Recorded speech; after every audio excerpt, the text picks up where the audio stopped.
So it's been more than 1 month since Marathon released back at the beginning of March, and things right now just are not looking great for this game, Sony, and Bungie. And you feel like out of all the studios that Sony has that would have to turn in a brand new live service game, Bungie should have the best shot at it since they have a ton of experience with things like Destiny and Destiny 2, and they have a pretty large workforce of more than 800 people.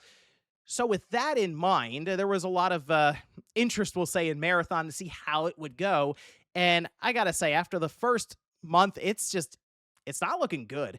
And as someone who's actually been playing Marathon a fair amount, I can kind of see why. And I wanted to go over all of that here today. So, if you guys enjoy the video, hit the like button, subscribe if you're new. So first off, let me just take a look because we did finally get reviews on this, and I believe Bungie asked reviewers, "Hey, we're going to have this end game map that goes live, so wait till that happens." And for the most part they did, and people were arguing back and forth about special treatment and if that should be a thing, but either way, here we are with an 82 Metacritic on Marathon.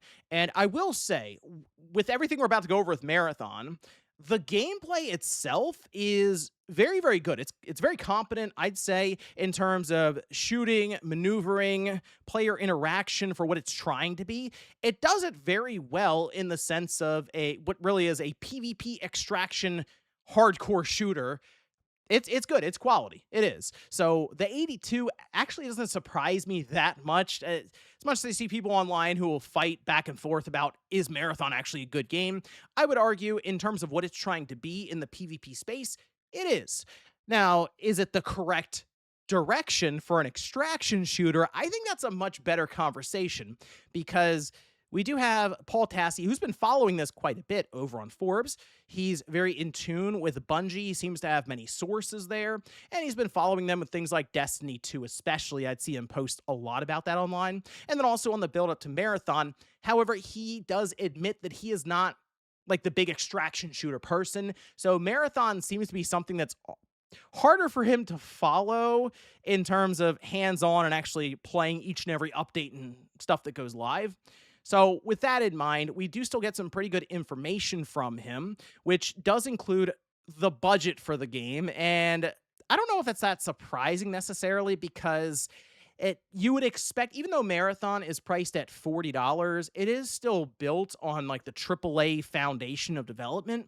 And he says he can confirm that Marathon's budget is over 200 million, likely more than 250 million dollars. That does not include ongoing costs for maintenance and new content now. That's very important, by the way, which we'll get back to here in a second, but we'll say $250 million.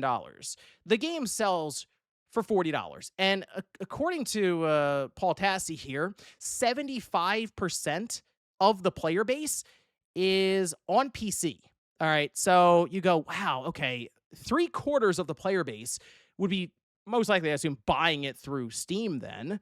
And because Steam is pretty transparent with SteamDB, and look, the SteamDB chart watching is weird sometimes. It really is because there's a whole other world out there of where you can buy the game, especially on consoles or even on different launchers. Like people compare something like Overwatch. And I go, well, there's a whole launcher outside of Steam on PC that people tend to gravitate towards.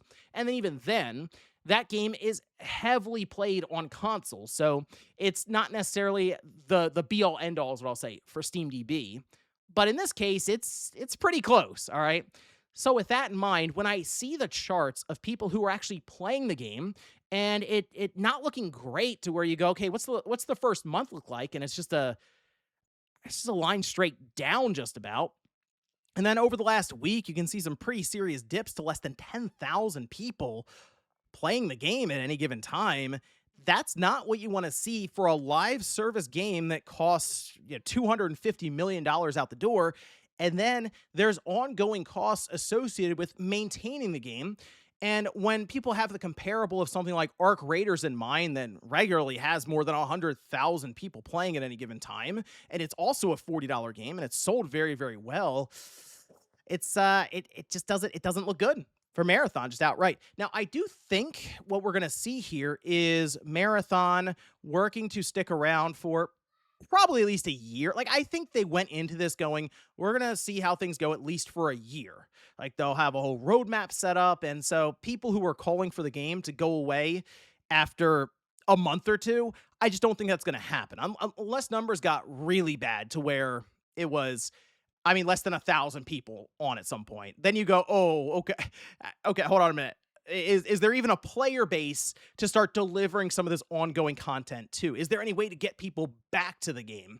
And I think that's the biggest problem they have right now. So while they started out initially, we'll say on Steam, where they had almost 90,000 people playing the game, and it's not a free to play game. So that's important to note. These are people who are actually buying the game. And right now, the estimated numbers in terms of sales, and it has to be estimated. Like, we don't have any hard numbers from Sony or Bungie or anything like that. But it seems to be north of 1 million copies have sold. Some have said that it's getting closer to 2 million now. That's not going to be enough, obviously, to recoup a lot of the costs associated with the $250 million budget. They would look to make money on the established player base on cosmetics and other things through microtransactions. But again, that costs money to develop over time. And that's why you see even games that are incredibly popular, like a Fortnite, go, hey, we're spending more money than we're making. We have to do serious cutbacks. Even when something like that is struggling, and I know there's outside forces at Epic Games outside of Fortnite that's causing that, you still go, oh wow, Fortnite even ran into this situation where it's not free to continue developing for these games. So with that in mind, Marathon now has a problem, I think, of player retention. And I can say this even from firsthand, because for the first, I'd say 3 weeks of the game, I mean, me, MVG, Nate, we were jumping on and playing the game, all right? And I played enough to be able to go into the end game area, and all of that was done. Like, I reached the level cap for that you needed, and I had the loadout value for it. But they weren't quite there yet, so we didn't necessarily jump in right away. But still, as we were going, we started to realize, man, every time you run into another player, it's shoot on sight. It's just immediate arena style PvP every single time. There was you know what? For as much as I played Marathon, I never once ran into a situation where you would either ignore each other or work together. Now, contrast that in my experiences to Arc Raiders, and I played that quite a bit. That would actually happen quite a bit. Like, I'd say 50-50. All right. So you would run into people who are very aggressive. And yes, it would turn into like an arena style third person shooter. There were many times where you would just call out and say, hey, don't shoot. And they would also call back, hey, don't shoot. And then you guys would just kind of just walk past each other, you know, like two big ships in the middle of the ocean, just sailing past each other. And that was kind of it. I had a few cases where people did work together, but that wasn't as frequent. Like, maybe there was a big enemy that you would come across, big robot enemy, and sometimes people would actually come together, blow up these things, and then kind of kill each other for the rewards. That was common, but it wasn't immediate. I see you, you see me. Okay, we're just going to start firing at each other. So what that's turned into now is that Marathon is a very hardcore, you could say sweaty, PvP style game that is not as appealing to a general audience that's required to hold up some of these larger, more expensive live service games. Because when they get home from work, it's been a long day. Do they want to sit down and play an extraction shooter that is, I mean, you got to be locked in. It's like the meme where the person's sitting back and then they lean forward because they got to get real serious. You're leaning forward serious the entire time because you have to like sneak through open areas. You have to dodge behind every box or stuff that you're trying to get around so you don't just get taken out in the middle of the field. It's a pretty common thing to have to do that just to complete certain objectives or find different materials for some of your upgrades. And some people like that.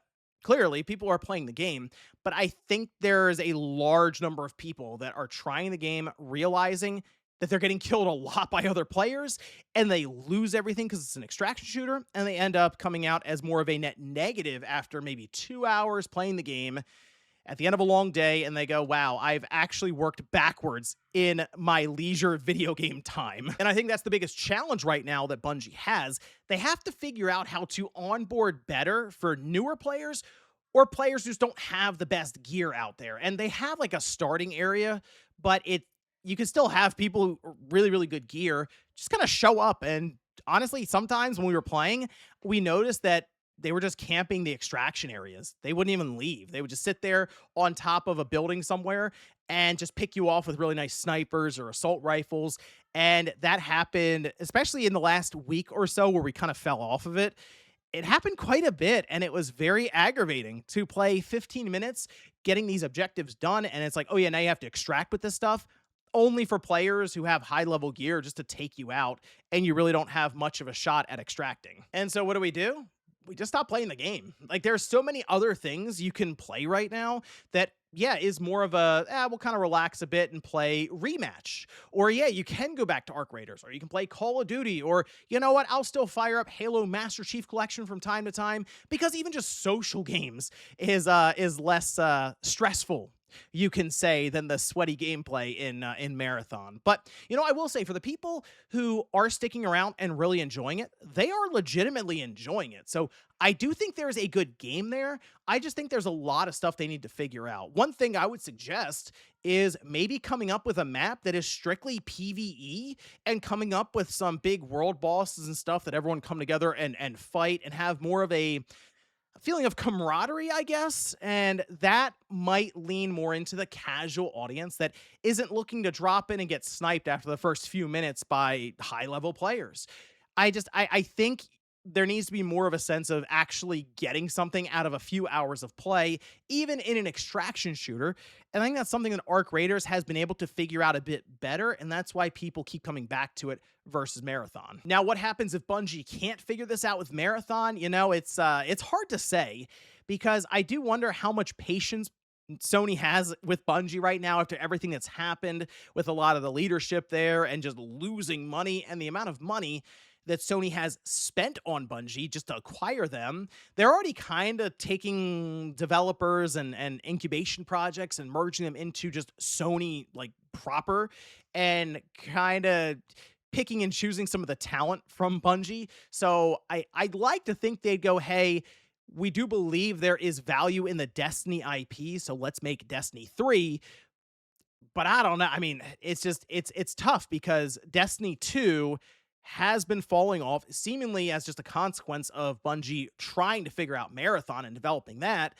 And I hate to say, oh, they should have just made another Destiny. Like, it is nice for these companies to try something different and new, and maybe even push forward a genre like an extraction shooter, but they just approached it in a way that isn't really catching on with the general audience that is just required for something like this. So maybe it is worth going, hey, it's probably a good idea to just get the groundwork laid for Destiny 3 and start working on that a bit, because if we have to pivot over, like, we're going to make the move and at least have something ready to start developing on top of. But man, it's an interesting situation, and it's one that I would not want to have to figure out. So good luck to Bungie, and good luck to Sony on this one with Marathon. But let me know what you guys think about this one down below in the comments. If you're someone who's really enjoying Marathon, let me know what your thoughts are on it there. Or if you're somebody who maybe was playing Marathon and fell off of it, let me know what you think they could do to try to recover it at least somewhat. Thanks, guys, for watching, and I'll see you next time.